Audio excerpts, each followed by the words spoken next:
5 నిమిషాలు ఆగుదాము. స్నాక్స్ ఏమైనా తీసుకుంటారా ఈ లోపల? స్నాక్స్ ఇన్ఫర్మేషన్ మాకు కూడా అందాలన్నమాట. అందినప్పుడు అటువంటి భేదభావాలు ఏమి ఉండవు. మళ్ళీ మీరే కోప్పడతారు, మాటినరు. అది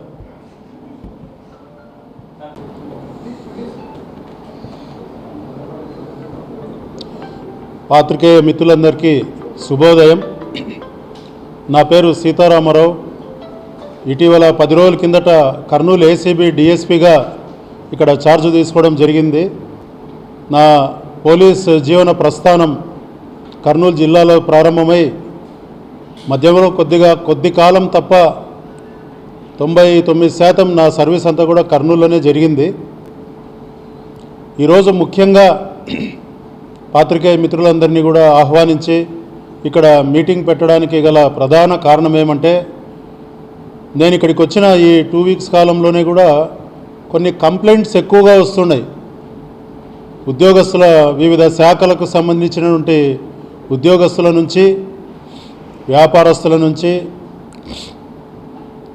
ఎక్కువగా కంప్లైంట్స్ వస్తున్నాయి. ఏమని అంటే, సార్ ఇట్లా ఏసీబీ డిఎస్పీ అని, ఏసీబీ అధికారులమని ఫోన్లు చేసి మీ మీద అలిగేషన్స్ ఉన్నాయి, మీ మీద అక్రమాస్తుల కేసులు అవుతాయి, లేదంటే మీ మీద ఎంక్వైరీ చేసి మిమ్మల్ని జైలుకు పంపించడం జరుగుతుంది అని చెప్పి బెదిరిస్తూ డబ్బులు డిమాండ్ చేస్తూ ఆ డబ్బులను వాళ్ళ అకౌంట్స్కు బదిలీ చేయించుకుంటున్నారు అని చెప్పి ఇటీవల కూడా ఒక వారం కిందట ఒక కంప్లైంట్ ఇలాగే వచ్చినప్పుడు ఆ లోకల్ పోలీస్ అధికారులతో మాట్లాడి ఆత్మకూరులో కూడా ఒక కేసు మేమే రిజిస్టర్ చేయించడం జరిగింది. ఒక ప్రభుత్వ శాఖకు సంబంధించిన అధికారి డబ్బులు బదిలీ చేసినప్పుడు. అదేవిధంగా నిన్న కూడా ఒక కంప్లైంట్ వచ్చింది. ఒక మున్సిపల్ ఉద్యోగి దగ్గర నుంచి వాళ్ళు ఇలాగే బెదిరించి ఏసీబీ అధికారులము అని బెదిరించి నిన్న ఒక 2 లక్షల రూపాయలు వాళ్ళు బదిలీ చేయించుకోవడం జరిగింది. ఆ విషయంగా కూడా ఒక కేసు రిజిస్టర్ చేయించడం జరుగుతోంది.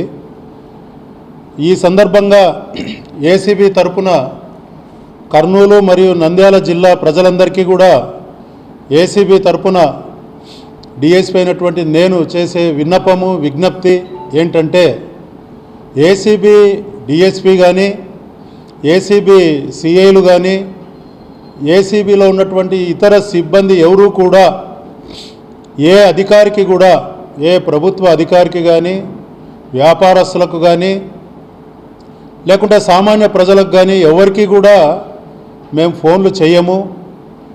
మాకు ఏదైనా కంప్లైంట్ వచ్చినట్లయితే దాన్ని చట్ట ప్రకారం మేము ప్రొసీడ్ అవుతామే, కానీ ఈ రకంగా ఫోన్లు చేసి మేము ఏసీబీ అధికారులము, మీ మీద ఎంక్వైరీలు ఉన్నాయి, లేకుంటే మీ మీద విచారణ కొనసాగిస్తున్నాం, మీ మీద అక్రమాస్తులకు సంబంధించిన చిట్టా మా దగ్గర ఉంది, కాబట్టి మీరు డబ్బులు ఇవ్వకుంటే జైలుకు పోతారని ఈ రకంగా వాళ్ళని బెదిరించడం కానీ, భయపెట్టడం కానీ, తద్వారా వాళ్ళ దగ్గర నుంచి డబ్బులు తీసుకోవడం అనేది ఎట్టి పరిస్థితుల్లో కూడా జరగదు.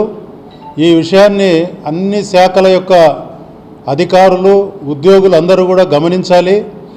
అదేవిధంగా మీకు ఆ రకంగా ఏదైనా కంప్లైంట్ ఫోన్ వచ్చినట్లయితే మీరు వెంటనే ఏసీబీ అధికారులమైన నన్ను కానీ, మా ఆఫీస్లో ఉన్నటువంటి 4 సిఐలను కానీ మీరు వెంటనే సంప్రదించి దానికి సంబంధించిన క్లారిఫికేషన్ కూడా తీసుకోవచ్చు. ఆ రకంగా ఎవరు కూడా భయభ్రాంతులకు గురి కావాల్సిన అవసరం లేదు. మీరు మా అడ్వైజ్ని తీసుకోండి. ఆ వచ్చినటువంటి కాల్ నిజమైందో కాదో కూడా మీరు నిర్ధారించుకొని అటు తర్వాత చట్ట ప్రకారం ఏ రకంగా ముందుకు పోయి మనం చర్యలు తీసుకోవాలనో ఆ రకంగా తీసుకునే ఆలోచన చేయడం జరుగుతుంది. సో ఇది ఈరోజు మన పాత్రికేయ మిత్రులందరి తరపున ఉమ్మడి కర్నూలు జిల్లా అధికారులకు, వివిధ శాఖలకు, శాఖాధిపతులకు అందరికీ కూడా మేము తెలియజేస్తున్నటువంటి విషయం.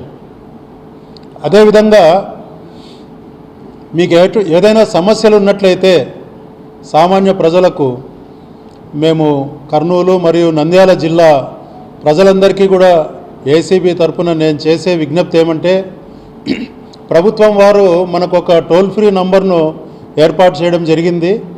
1064 1064 అనే నంబరు, అది టోల్ ఫ్రీ నంబరు.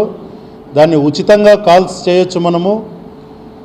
ఆ నంబర్కు మీకున్నటువంటి సమస్యలను తెలియజేస్తూ మీరు ఆ నంబర్కు కాల్ చేసినట్లయితే ఆ కాల్ విజయవాడ హెడ్ ఆఫీస్లో అది రిజిస్టర్ అవ్వడం జరుగుతుంది.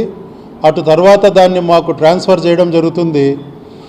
ఆ తర్వాత మీరు మమ్మల్ని పర్సనల్గా సంప్రదించి మీకున్నటువంటి సమస్య మీద మాకు కంప్లైంట్ రిటర్న్గా ఒక ఫిర్యాదునిచ్చి ఆ తర్వాత మీ ఫిర్యాదు మీద మేము కేసు రిజిస్టర్ చేసి చట్టబద్ధంగా దాని మీద చర్యలు తీసుకొని మీకు న్యాయం చేయగలమని ఈ మూలంగా తెలియజేస్తూ ఉన్నాము. సో ఈ నా నంబర్ కూడా మీరు నోట్ చేసుకోవచ్చు. 9440446178 ఏసీబీ డిఎస్పీ నంబర్ ఇది. కర్నూలు ఏసీబీ డిఎస్పీ గారి నంబరు 9440446178.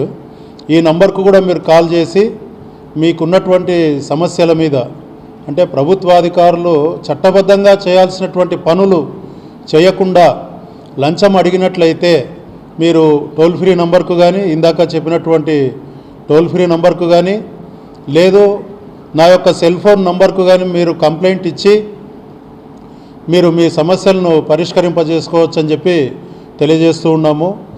ఏసీబీ వాళ్ళు ఎవరు కూడా ఎటువంటి ప్రజల వద్ద కానీ అధికారుల వద్ద కానీ ఏ శాఖలకు సంబంధించిన ఉద్యోగస్తుల దగ్గర కూడా డబ్బులు డిమాండ్ చేయరని తెలియజేస్తూ, ఒకవేళ మా సిబ్బంది ఎవరైనా నిజంగా మా ఆఫీస్ సిబ్బంది ఎవరైనా కానీ, సిబ్బంది కానీ అధికారులు కానీ ఎవరైనా అటువంటి ఏ డిపార్ట్మెంట్ వద్ద అయినా అటువంటి డబ్బులు డిమాండ్ చేయడము, నెల నెల ఏదైనా అమౌంట్స్ అడగడము, ఇట్లాంటి పనులు చేసినప్పుడు కూడా మీరు నిర్భయంగా నాకు తెలియజేయవలసిందిగా మీ అందరినీ కూడా కర్నూలు జిల్లా ప్రజలను, అధికారులను, ఉద్యోగస్తులను అందరినీ కూడా నేను రిక్వెస్ట్ చేస్తూ సెలవు తీసుకుంటాను.